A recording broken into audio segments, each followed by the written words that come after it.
guys, so this is something I actually used to do a lot on this channel, where it would kind of be like me just talking to the camera and doing like a blog post, but like to a camera.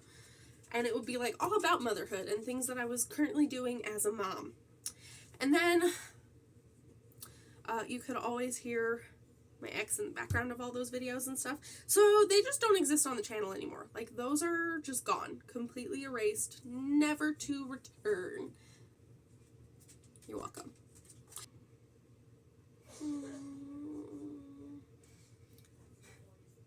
Frustration. Hang on. Okay, these are my nice bath towels. My nice bath towels. My bath towels. I let everybody in the house use them. Why? Because they're bath towels. My aunt, the same aunt, who is infamous for using up all of my bread. I posted about her on TikTok. Here's the TikTok for context. It's my last Sunday at church before going on vacation. So I wanted to come and talk while I get ready to go. Because I'm mad. Now I know what you must be wondering, but why are you mad? Well, I'm so glad that you asked. I am mad because I bought myself a loaf of bread a week ago. My mom bought me a loaf of bread a couple days ago to replace my original loaf of bread. My original loaf of bread, I made 2 sandwiches, so 4 pieces of bread. And then when I went to use my loaf again, it had enough bread for 1 sandwich, and then the 2 ends, which I don't use for sandwiches. That's like French toast bread and stuff like that. So I was upset because when you buy bread that frequently, bread starts to add up. I don't buy the 89-cent loaf of bread. My ex bought the 89-cent loaf of bread. I do not. I buy a brioche bread. Now, the second loaf of bread, I used 6 pieces total. I was able to make 2 sandwiches, and then Elias wanted to snack on bread yesterday, so he had 2 pieces of it. And that's all we used. So after the 6 pieces I used in my loaf of bread, this is what's left this morning. This is not how much is left after you use 6 pieces of the fucking bread. And I know, it's just bread. Like, bread is still relatively cheap. Even that loaf of bread is still relatively cheap. But again, when you're going through it like that over a matter of days, because, like, here's the thing. That's the only bread I use, but, like, I don't, well, like, for sandwiches and stuff. Like, I make chicken sandwiches with Munster cheese. I like a specific flavor with my bread. So I look for a specific kind of bread to go with the flavor that I'm trying to make. Like, and it'd be one thing if the aunt that is using this bread would replace it. But she doesn't. Ever. Any of my groceries that get used up by her super quick are never replaced by her. And that's what my issue is. That's what's frustrating me this morning, is that my mom will replace it. My mom also asks and checks and makes sure that I have enough of something, or if I'm planning on doing something very particular with my items before she uses them. This aunt just comes out and uses my crap. And so now I have to start writing my name on my loaf of bread. And that's a stupid thing. It's stupid to have to write your name on your bread. Just so that way it isn't used up in 2 days. So I'm a little frustrated, and I wanted to vent about it. I understand I'm venting about bread. If you knew me, you would understand how important bread is to me. So my elderly dog, my senior dog, peed on the carpet late in the night. Like, she had an accident. She couldn't get outside. Like, we don't have a doggy door. She can't just walk out whenever she feels like it. Nobody was awake. She peed on the rug.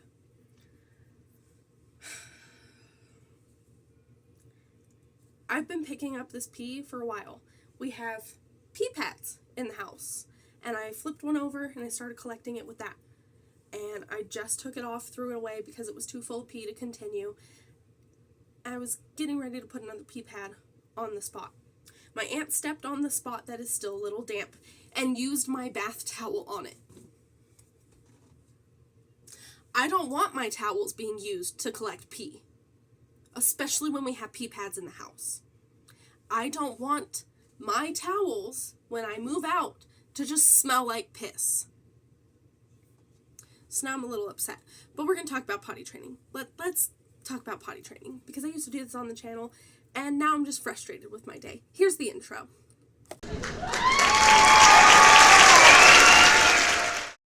So this video is both a how-to as well as venting for me, because there's been a little frustration, which we'll get into. But we're going to start with the how-to. So I have boys, and I come from a household of girls. So potty training has been an interesting thing to figure out, because boys potty train so differently. I mean, one, they have to learn how to do things a lot more different.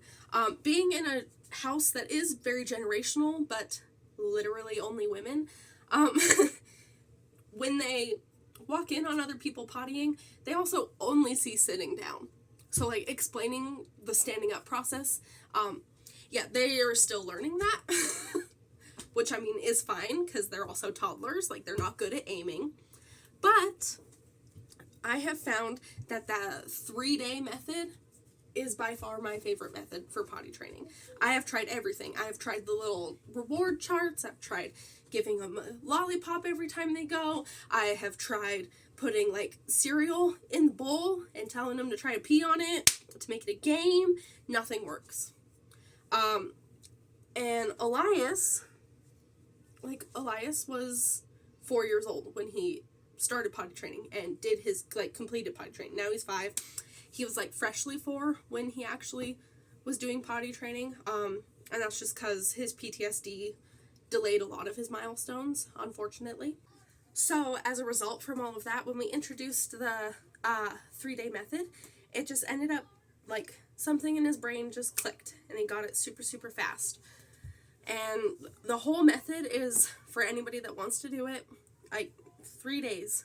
During the day, you leave them without a butt on. Like, don't put anything on them, just let them run around naked. And that first day, like, every 15 minutes, try going to the potty. The next day, every, like, 30 to 45 minutes, let them go potty. And then third day, like, you could either do every hour, letting them go to the potty, or you could just be like, tell me when you are, depending on where your kid is at. Because obviously every kid potty trains different still. Some people, like, notice their kids picking up on the cues with their body a lot faster than others. Sometimes it takes a little bit more time. So, like, that 3 days is kind of like a blanket. It worked with Elias in 3 days. And that was... Let me fix this real quick. But for other kids, it doesn't always work in the 3 days. With Levi, who I'm potty training currently, it has been much longer than 3 days. But that's where the story time comes in. So we're going to jump into all of that. So when I was first potty training Elias, my aunt and my younger cousin still lived here. And my younger cousin and Elias were playing. Again, he was potty training, so he was naked. And my aunt, my cousin's mother, came home, saw that he was naked, instantly started yelling at him about how he needed to go get bottoms on and all this other stuff. And she started yelling how it was super inappropriate for him to be naked around her daughter. Her daughter is 12. Her daughter has helped me give the boys baths because she asked to. So him having a penis was nothing new to the daughter. Just want to throw that out here.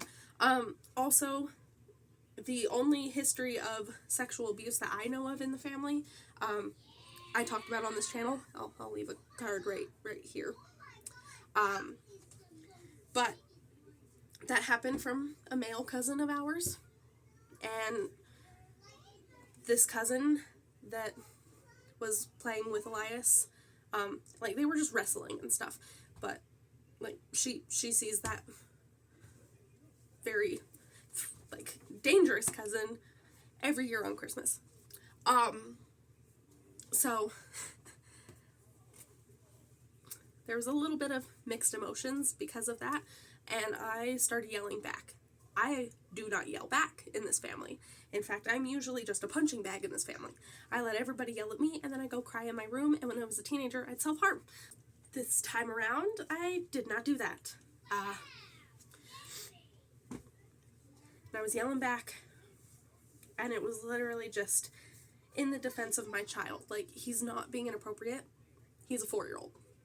He's not assaulting your daughter. He's a 4-year-old. But he doesn't even register that he's different from girls. Like, he's grown up hearing anatomy. He knows that mommy doesn't have a penis. He knows mommy has a vagina. But, like, at the same time, he is like, yeah, but only mommies have vaginas. Everybody else just has a penis, apparently. I don't know how that works, but that's about as far as he's gotten in the thought process on the difference of bodies. But yeah, so that created an issue. My grandmother also has an issue. She's not a fan of the fact that they're, like, running around naked. She finds it very distasteful to see little boys naked. So it becomes a big deal. And they let it slide for the 3 days that Elias was potty training, and it has been much harder for everybody to let it slide with Levi. And as a result, it is becoming increasingly more challenging to potty train Levi the same way. The method that I found actually works for me and them, because, prime example, I was changing Levi's diaper the other day, and he's in tears, bawling at me, screaming at the top of his lungs in our room, right behind that door, in our room. Door is shut, like nobody was coming in, nobody was going to attempt to come in, and he's crying and screaming at me over this fear that somebody's going to come in and see his penis. He is so terrified of it that changing his butt has become an issue. This boy, I have to literally snatch him up, chase him around the house and snatch him up to change him. Even after he poops, I have to physically change him. And then I have to fight the kicks the whole time because he is so scared of people seeing his penis. Because he's heard it so many times in the house that it's not liked, that it's distasteful, that he is so concerned about it now that he never wants it to be out in the open ever. He is completely uncomfortable with me changing him, which is frustrating. It is so frustrating. Especially when we had a cousin over here the other day who also has sons. And they're doing the same method for potty training. They're like, yeah, they have a daughter who's about the same age as my cousin. And they were like, yeah, you know, we're all just kind of used to it at this point. Like, they're potty training. It won't last forever. We just don't treat it like a big deal. When it ends, it'll end. And I'm like, that's exactly what I've been trying to say. Is if we stop making it a big deal, 1, Elias won't find it funny to run around naked. 2, Levi won't find it traumatizing to take his butt off. But as a super fantastic benefit, we are about to be on vacation for 2 weeks visiting other family, and he's already given us the okay to potty train the way that I need to potty train. So he's like, it's not a big deal. Like, they're toddlers. Who cares? And I was like, thank you. So hopefully by the time we get back, Levi will be officially potty trained, because we'll be in an area and with family that is just very comfortable with the helping me as a mother and potty training the way that I am choosing to potty train. Because that's the important thing. And I think that's why it's upsetting me as much as it is, because I'm in a house with a bunch of other women who have all at one point raised children. All of them have raised nothing but girls, which also makes it a challenge because boys are very new in this household. And everybody weighs in their opinions, and everybody kind of shuts me out as a mom. Like, I'm not really in this household with generations of mothers. I'm not really given the opportunity to mother.